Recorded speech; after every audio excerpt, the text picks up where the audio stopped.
Hey, Astro-Nerd, Seestars. I hope you had a great weekend. I did too. It's been a lot of clouds, a lot of rain, so not great skies at all. I want to bring the subject that everybody is on app upgrade mania. Some people don't like it, a lot of people love it, they don't have any problems. I do understand that a lot of people or some people don't like to do the upgrades. They prefer not to do it, but you don't have to do it. It's always better because you will benefit from all of the new features.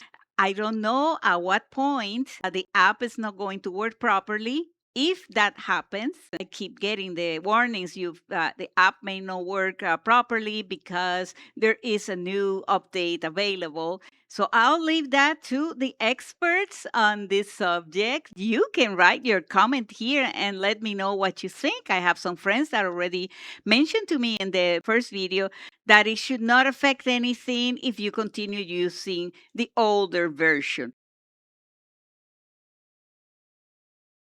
I am actually going to start with the last page of their post, as this is what is bothering a lot of people. And hopefully, after this, it won't bother you too much. Does AI enhancement use generative AI to fabricate an image? Answer from Seestar is no. Seestar and the whole community of astrophotographers are strictly against the use of generative AI. And this is when you add things and put things that are not there, like a like a whole planet or amazing nebulas, and we know the telescope is not capable to take that type of image. Here's the most important part. Although that it's called AI enhancement, it uses a deep learning model that is focusing on very precise part of the image. After analyzing the data, it makes suggestions on the values that can be used. Details or galaxies or nebulas are being preserved. So it's not doing generative AI. We can relax, enjoy the editing.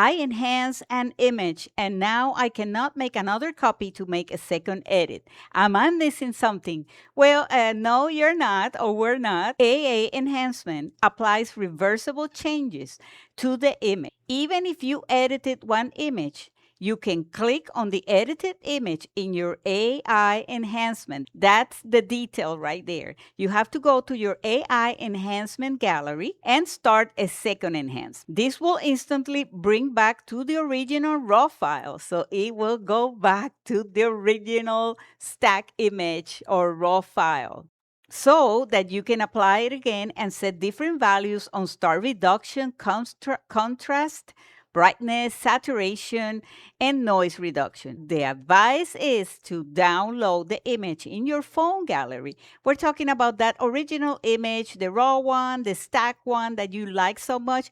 Download it into your phone gallery so that you can start a second one on the same image and you don't have to go through all of this.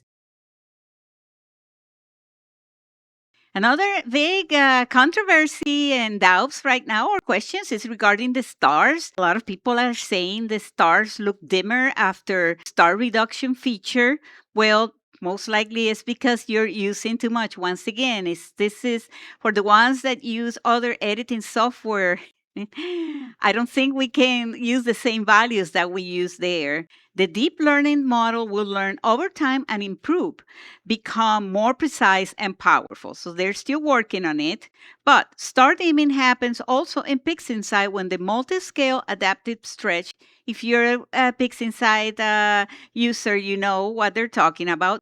Star reduction is never being applied with heavy values. So go little by little, have a very good view of the stars, and the whole point is not to make them tiny, just make them slightly small. Why my phone or tablet crashes?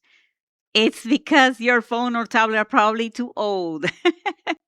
Let's see what it says here. The execution of the deep learning model requires computational power. So devices that doesn't meet the minimum requirements may not be able to use these advanced features or become unstable.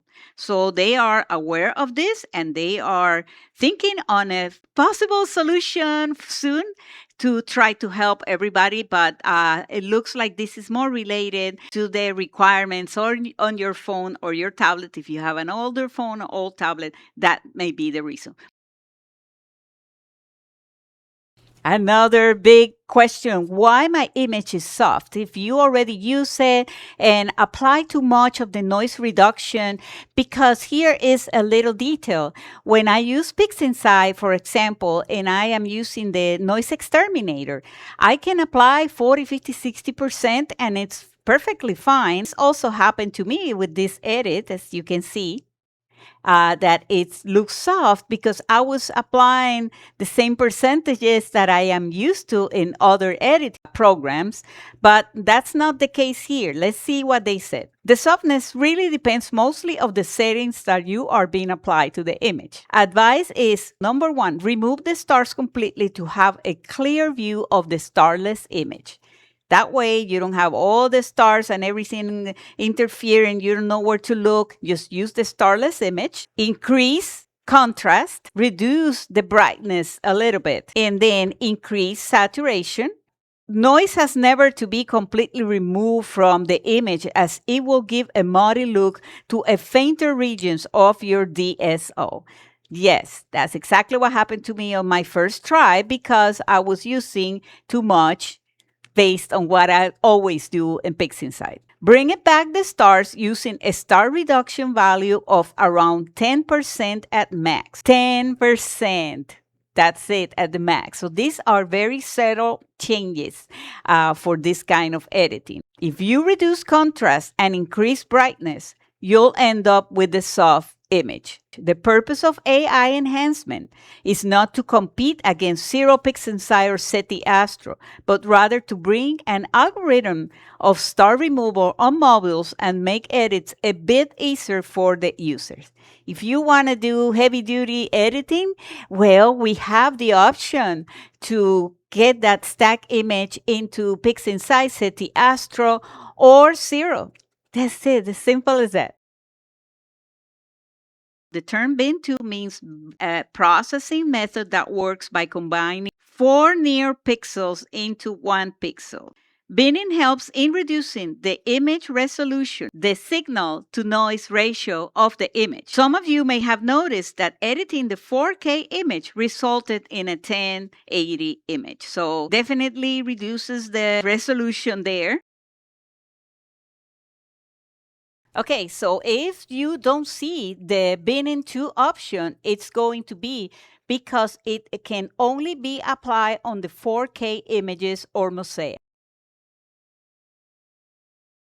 For the S50 and also for the standard S30, yes.